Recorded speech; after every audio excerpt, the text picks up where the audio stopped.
I quote, "If a judge does not protect fundamental rights and liberties, who else in a civilized society will do so?"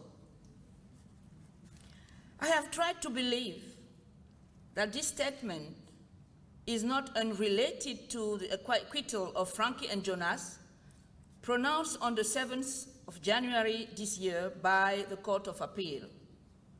The judgment against these two young people have been the maximum sentence both in fines and prison terms.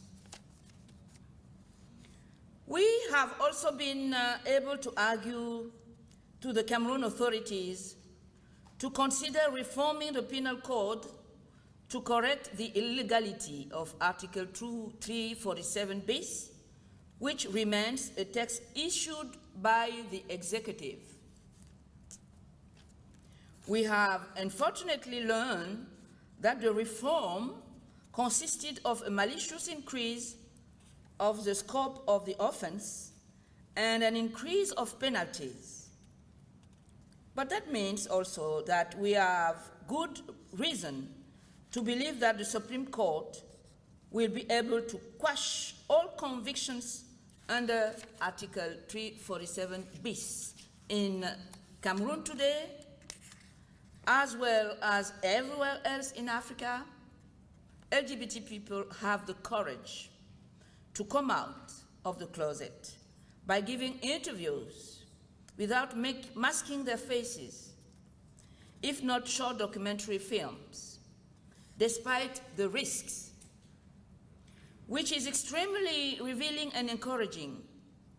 It is a step forward from which they do not want to be excluded, even if the threats are permanent and extend even to their defenders and their families.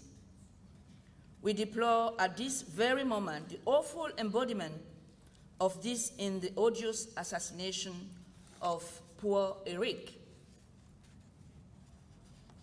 Of course, we are not envisaging a gay pride next year, but the hope that one day it will take place has already been born, and all elements confirm this. Of course, there are attempts to strangle this movement at birth, on the administrative level, for example. Registering an association whose objective is the protection of LGBT rights is almost impossible today in Cameroon.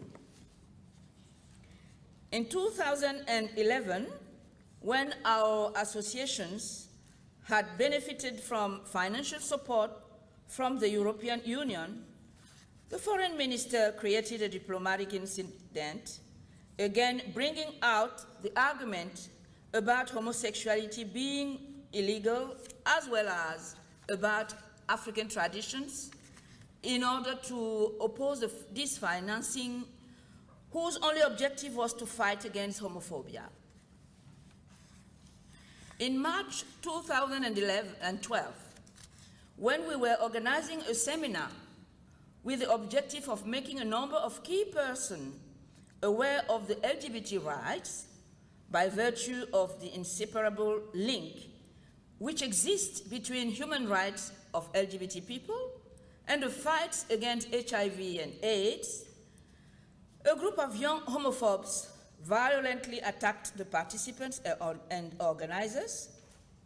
But the most surprising thing is that it was the prefect and the deputy prefect, called in French préfet et sous-préfet, who as government representatives, who personally came to disperse the people taking part in the seminar and to prevent the meeting taking place.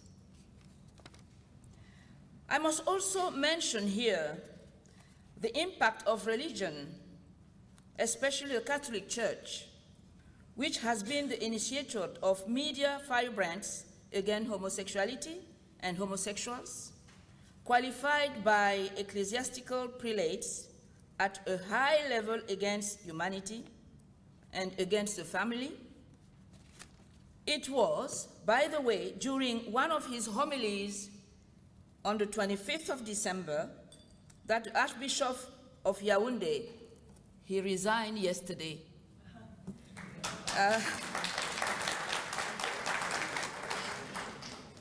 Because of the new message of the new Pope Francois.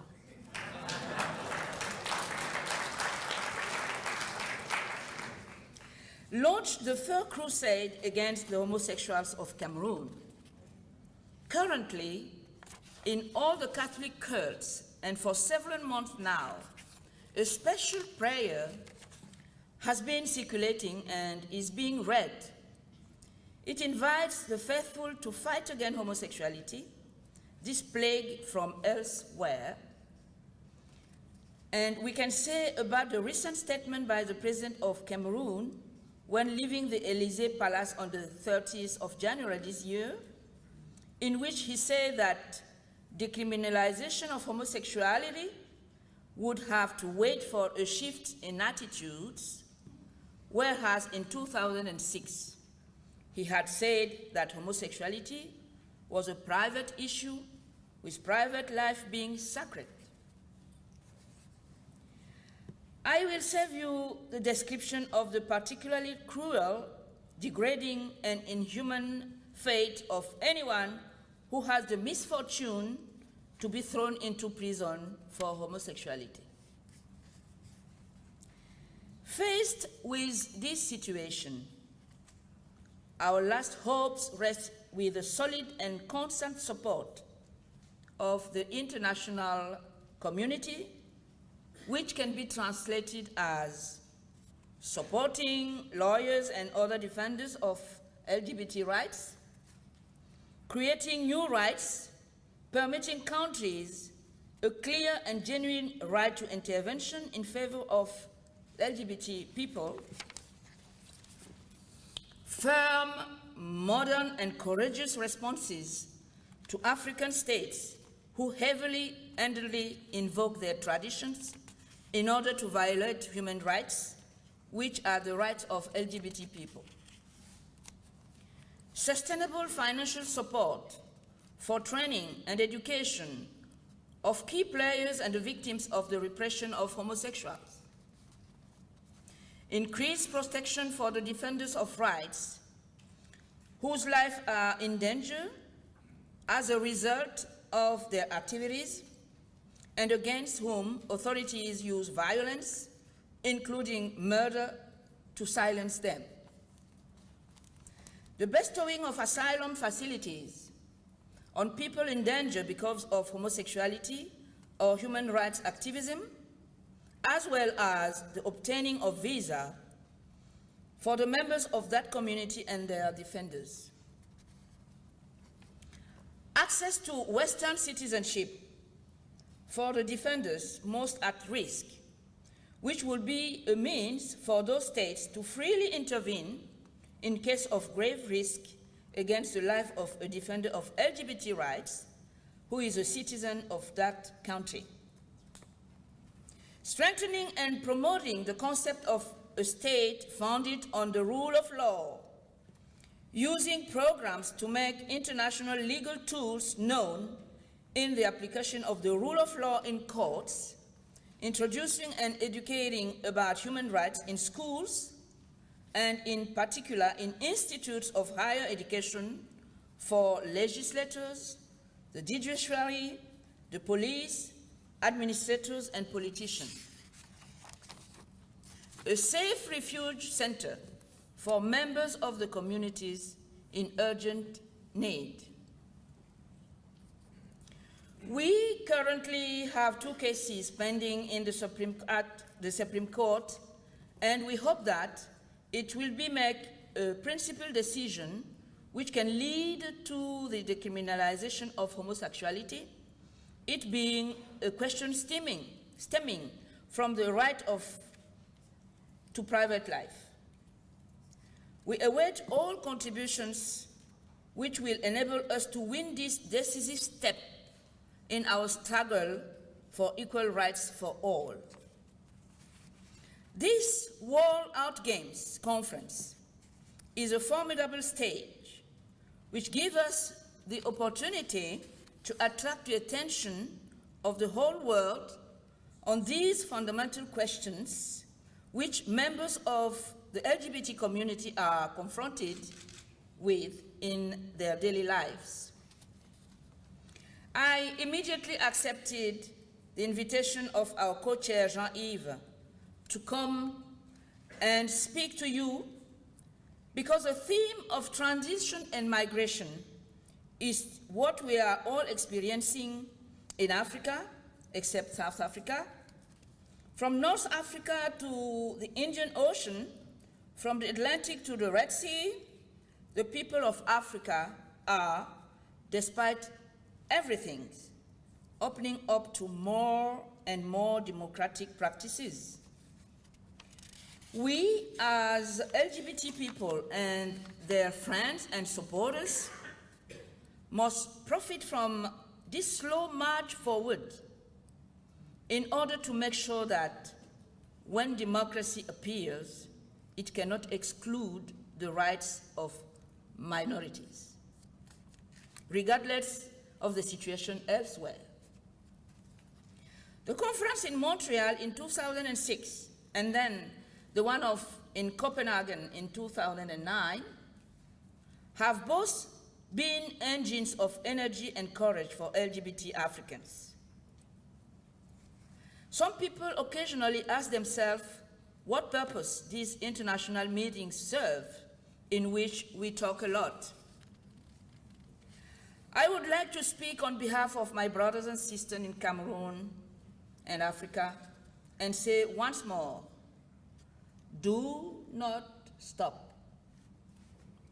And one day, which may not be as far off as you think, it will be an African city which hosts the World Out Games.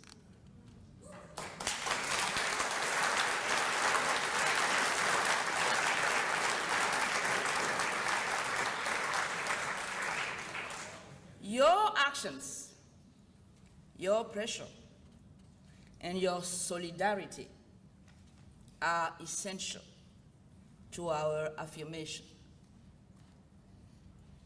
Everyone in Cameroon knows that I'm here today to address you about LGBT rights. It is for all these reasons that call on the international and human community for us to work together so that LGBT Africans can henceforth feel not that they are entirely second-class citizens, separate, but as full human beings.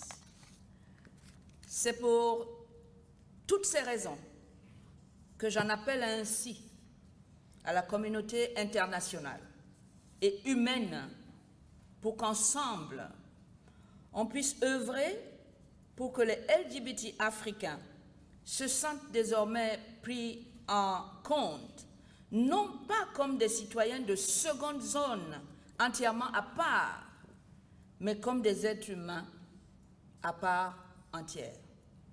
Together, let us win this battle. Ensemble, gagnons ce combat d'avant-garde. Je vous remercie.